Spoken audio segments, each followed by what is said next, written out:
Value. How do we know what value is? How do we know what a price is?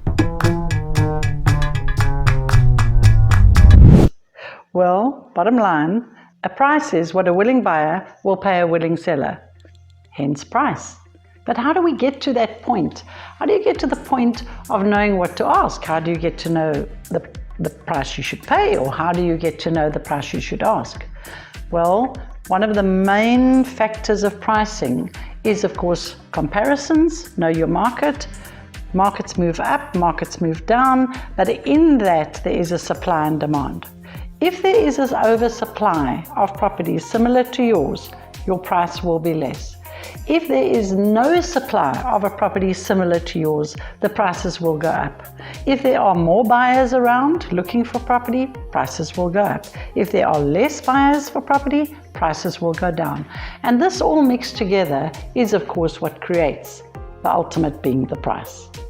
So value is in the eye of the beholder, because it definitely depends on which side of the fence you're sitting on. The way I see my own home, I think it's beautiful, I think it's great. But the way a buyer might see it is different, because a buyer likes to see the faults. They want to see why they shouldn't pay the price. And unless you are standing out in terms of comparisons, they don't see value.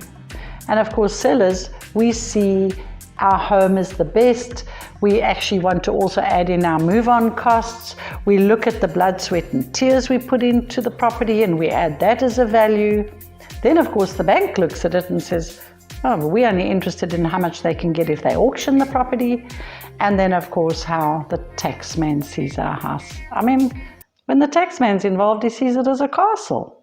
So how we see it, how the bank sees it, how the lenders see it, it is all very different depending on which side of the fence you are sitting on. So value is in the eye of the beholder, but as a buyer and a seller, this is not a guesswork game.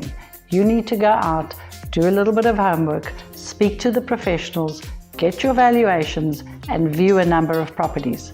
That way you will understand value and you will know what to price and you will know what to pay. Happy buying, happy selling.